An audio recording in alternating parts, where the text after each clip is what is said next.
Prince William is in France to commemorate D-Day as King Charles teams up with David Beckham. Plus, the Princess of Wales is reevaluating her royal role following her cancer diagnosis. What does that mean? Well, royal historian Gareth Russell helps us break it all down. For any country with its head of state, it's important that it's not a one-man or one-woman show. But I also think for the Princess of Wales or for any member of that family, it's a good thing to remember that actually it's a team effort. And Sarah Ferguson is stopping her cancer treatment, while Harry and Meghan's wedding was the worst, according to a royal photographer. We've got that plus so much more in today's Royally Us. Hey everyone, and welcome to Royally Us. I'm Christina, that's Christine. Even though the royal family isn't stepping out as much as we had thought because of the general election, Prince William is commemorating D-Day this week. Yeah. We thought it was going to be a quiet week, and yet here we are again with so much to talk about. So much to talk about, so let's get right into it. The Prince of Wales represented his father, King Charles, at a key D-Day commemoration in Normandy. William was the senior UK figure at a gathering of 25 world leaders at Omaha Beach, St. Laurent-sur-Mer, on the 80th anniversary of the landings on June 6th. The ceremony honored the estimated 160,000 American, British, and Canadian troops who landed on the beach on D-Day.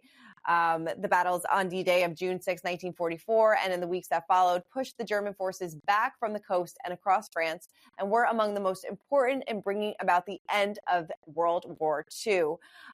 So as well as being alongside international heads of state, William joined D-Day veterans and attended the Canadian commemorative ceremony at the Juno Beach Center. This is obviously something big that the royal family does every single year. They always commemorate D-Day, and the general election wasn't going to stop that. Yeah, I think any sort of remembrance events with the military is top priority for the royals, also for the government. It is very apolitical to remember such a historic day, such a tremendous loss of life. And so I think this was never going to be cancelled. But I love seeing the Prince of Wales there with other heads of state from throughout Europe, and just showing how important his role is and how much he has stepped up in the last few weeks since his father stepped back for his own treatment. Right. No, it's so true. But King Charles is continuing to be busy and stay busy because Buckingham Palace announced on June 4th that the Emperor and Empress of Japan will pay a state visit to the UK from June 25th to the 27th. They will be guests of King Charles during the state visit to London, hosted by the monarch and his wife, Queen Camilla. Now, the confirmation of dates for the incoming state visit, which was previously announced in late April as part of the king's return to public duties amid his cancer treatment, put an end to speculation if the event would go on as planned because of the general election. But it seems like this event will go on as planned. State dinners always mean tiara moments. So hopefully we will get one. And I think Prince William will be involved in this as well. So something to definitely look forward to. Yeah, state visits always tend to mean state banquets, which means tiaras and ball gowns, which is something that we can all look forward to. Rumor has it that the Princess of Wales will not take part in the state visit, which is completely understandable. But hopefully some other members of the royal family are there, and we can enjoy some pieces from the royal vault coming out on display. But another event that we weren't sure if it was going to go forward because this line of is it political? Is it not political? Is always a bit blurry when it comes to the royal family, but I think we're all so glad that we will get to see this. No, we definitely are. All right. Well, Sarah Ferguson is not undergoing treatment after being diagnosed with skin cancer earlier this year. She told Hello, I have to be checked regularly and I have to put cream on my face to get out past sun damage, which means big blisters on my face, chest, and hands for 3 weeks. But I'm not doing immunotherapy, taking any drugs, or doing chemotherapy, for which I'm very grateful. Now, it's the second cancer battle within a year for the Duchess of York. We confirmed in June of 2023 that she was diagnosed with breast cancer. 6 months later, a rep for Ferguson revealed that she had been diagnosed with malignant melanoma. She said in her Hello profile that doctors have deterred her from using the phrase cancer-free, but she's keeping a positive outlook regarding her health after beating both breast and skin cancer. I love that she is being so honest and open and talking about her cancer. She also spoke about Kate, and, she's really, kind of putting it out there, and I'm sure it's very relatable to a lot of people. Absolutely. I think that her openness and her transparency about her both cancer diagnoses and the treatment afterwards and what it looks like, sort of demystifies cancer and what that might mean. You know, for some people it is long haul chemotherapy, and then for others it is, like I said, this cream, this sort of topical treatment. And it goes such a long way because obviously we're talking about it. So many people will talk about it, and raising awareness and starting that conversation can be so important when it comes to these things. Definitely. We wish her nothing but the best. All right. Well, on June 1st, the King's Foundation announced that David Beckham has signed on as an ambassador. King Charles established the charity as the Prince of Wales in 1990 to create improved communities where people, places, and the planet can harmoniously coexist. So last month, the former England soccer captain paid a visit to King Charles's Highgrove Gardens to meet the monarch to learn more about the organization and check out some of the charity's educational programs at workshops on site. The King's Foundation offers educational courses for around 15,000 students each year, plus health and well-being programs for another 2,000 people annually. Other initiatives include regeneration projects across the UK and overseas to revitalize communities and historic buildings. We love a collaboration. We know that the Beckhams have been close with the royal family for quite some time, so this probably was the perfect partnership. Absolutely. I think that this might be the next Sir David in the making. David Beckham. Right? Yeah, I'm very into it. I like this sort of renaissance of him being like a very proper British man in his tweed suits. I think that this is it's a great collaboration. It really sort of brings a bit of youth and vibrancy, although David Beckham's not as young as he used to be. It just brings it, makes it a bit more fun and more relevant to people following the work of this charity. And I loved the photo of them, of the King and David Beckham. They just look like old friends, which I think is so fantastic. No, it's so true. And he has had a history with the royal family. He has gone to royal weddings. I remember he waited online with, everybody like for hours to pay his respect to Queen Elizabeth after she passed. So he really has a lot of respect for the royal family, and it seems like they do for him as well. So I love this partnership. I think it's great. All right, let's spill the royal tea. And in this week's Us Weekly cover story, sources are revealing how Kate is coping with her cancer diagnosis. A source tells us that Kate is feeling strong and that her recovery is going well. And according to another source, Kate's team is reevaluating what she's going to be able to take on when she comes back, noting she may never come back in the role that people saw her in before. Yeah, that it's no secret that life as a public servant can take a toll. And one factor for Kate to consider is how much she wants to take on once she's fully recovered.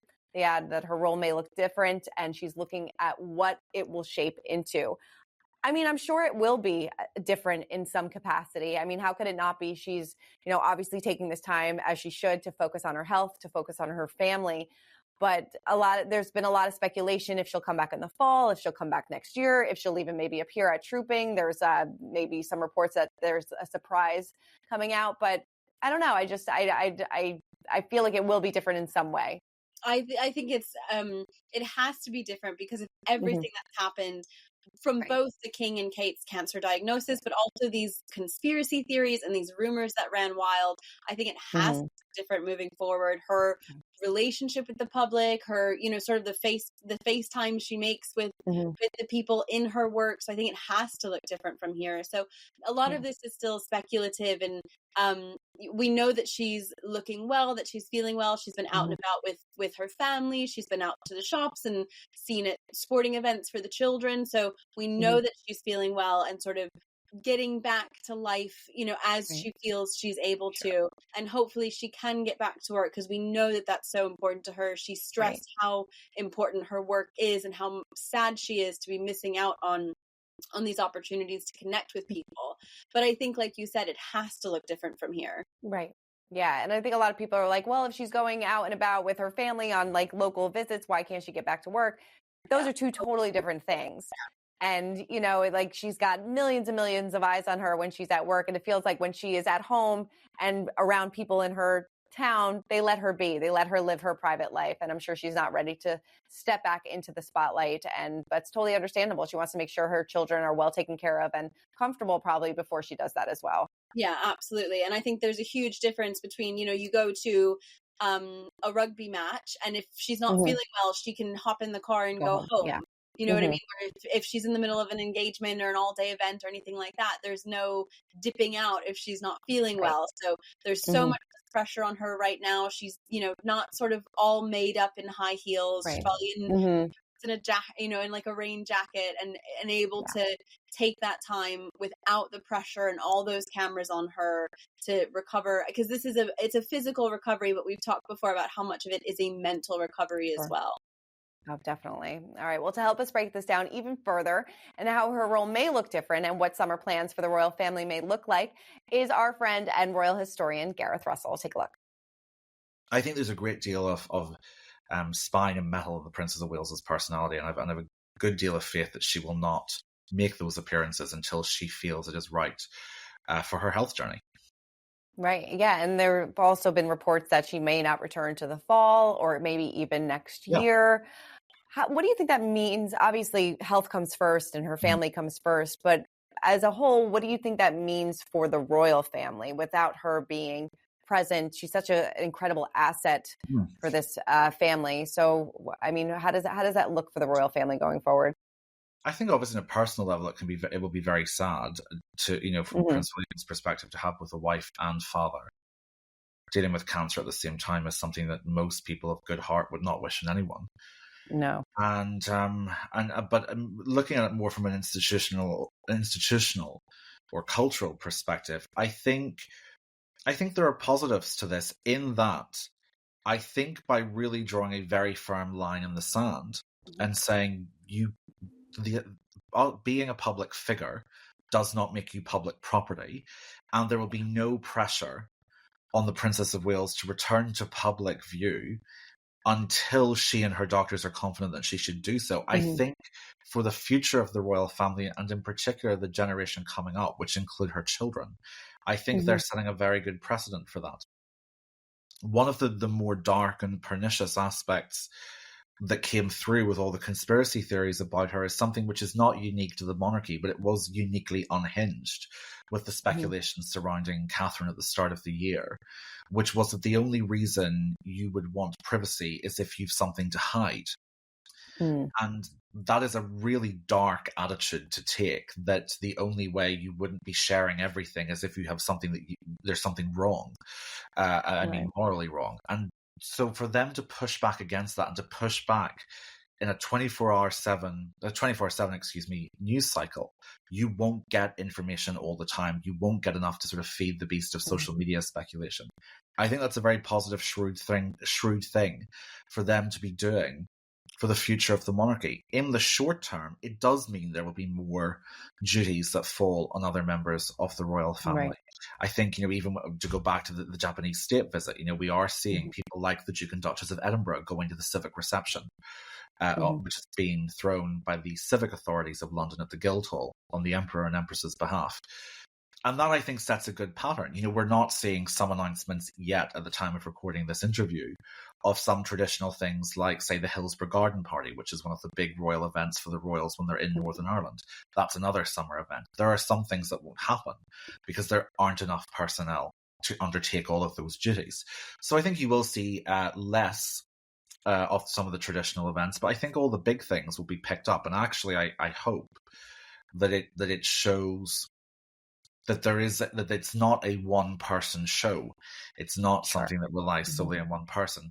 Partly because I think for any country with its head of state, it's important that it's not a one-man or one-woman show. But I also think for the Princess of Wales or for any member of that family, it's a good thing to remember that actually it's a team effort. All right, well, let's wrap it up with our royal history moment of the week. And royal photographer Arthur Edwards didn't hold back when he said that Harry and Meghan's royal wedding was miserable. He told The Sun, "I can tell you now, it was the worst royal wedding I ever did, because Harry was determined to keep the newspapers away from it as much as possible." Edwards has been photographing the royal family since 1977. So when he calls an occasion the worst, he has plenty to compare it to. The 2018 wedding took place at St. George's Chapel at Windsor Castle, though Edwards and other photographers had to stay far away from the action, relying on long lenses to capture the moment. He said, "I had 800 millimeter lens photographing the guests arriving."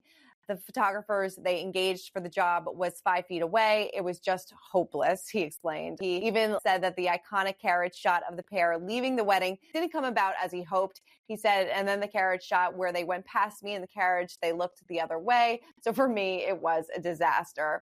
He was asked if he felt the press's treatment was deliberate. He said, I felt so. It wasn't just me. It was the whole of the British press. In many ways, were badly treated. I don't know. I mean, he's very honest. I mean, I guess it was difficult for him to do his job, and he is hired there to do his job. They were part of the royal rota at that time, and probably, this was part of being what a royal wedding is about. So I don't know. I understand his frustration.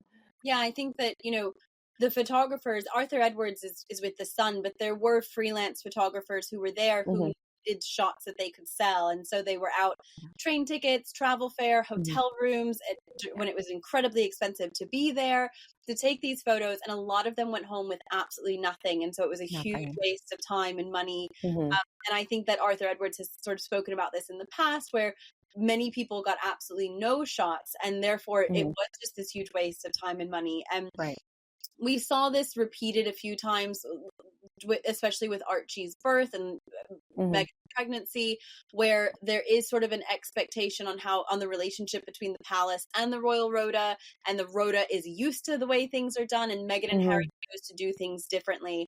And this was just another example where now the press is upset, and unfortunately, with the relationship that they have, then members of the press, sometimes act out with headlines or unfavorable photos or things like that, because it is a relationship of give and take, as good or bad as that is, but it is, I think the most interesting thing is this sort of behind the scenes side of the story, where we think it's all fairy tale and everything's going perfectly to plan and it's all glitz and glamour, but actually a little bit of, kerfuffle going on behind the scenes.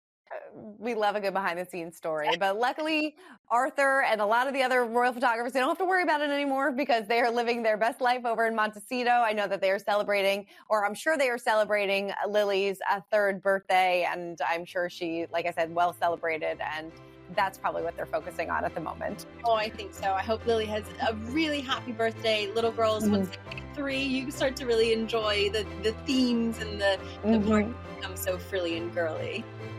Definitely. All right. Well, that is it for this week's episode of Royally Us. Christine, thank you so much as always. This is a nice week considering we didn't think much would be going on. Right? I know. All right. Well, keep commenting, keep subscribing, and we'll see you next week.